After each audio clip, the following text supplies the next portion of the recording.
So a little bit earlier, we talked about how you were going to work on economic incentives and cooperation with trying to get big countries like China and Russia back to compliance with international norms and agreements and stuff through things like the TPP.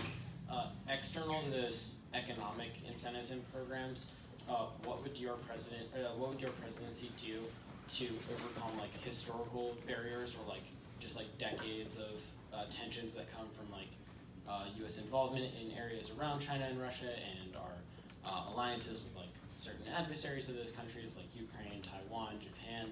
Like, what would those programs do to overcome those other barriers to diplomatic engagement? Well, I'll give you a metaphor or a framework to think about it.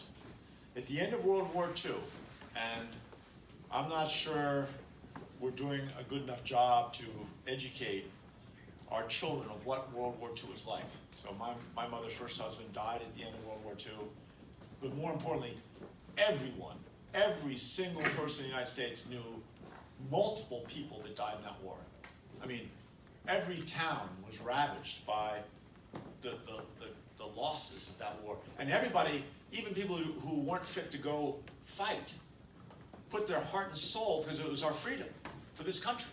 And my father had, he was legally blind, he had these really thick glasses, he had a bad back, flat feet. I mean, he tried 10 times to get into active duty, and they wouldn't let him recruit.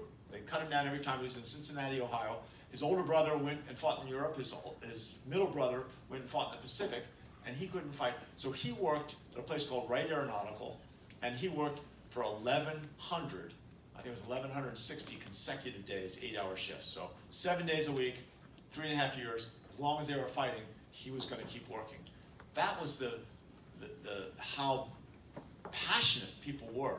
And at the end of that war, we created, first was NATO, right? NATO was a strategic alliance to make sure that we never had another world war. And that everything was focused on never allowing this to happen. And in the end, we have probably, I think it's 25 other strategic alliances now with other groups of countries all over the world.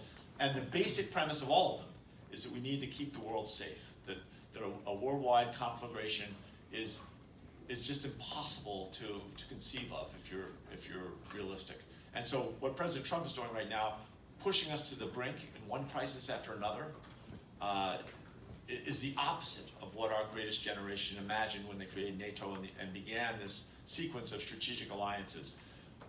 Each one of those strategic alliances is based on centuries of how to negotiate.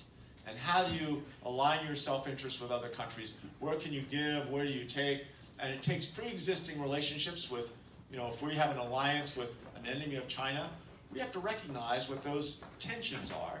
And it's to our self-interest to see if we can mitigate them. And sometimes it's impossible. Sometimes if you go back when President Clinton put his shoulder to the wheel and focused on resolving the issues between in Ireland, and bringing peace to Ireland, everyone said, no, that's been going on for centuries. Those are pre-existing relationships. You can't erase history.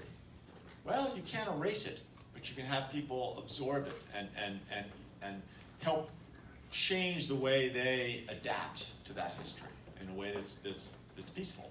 So I think that's the key is again, it's part of constant engagement.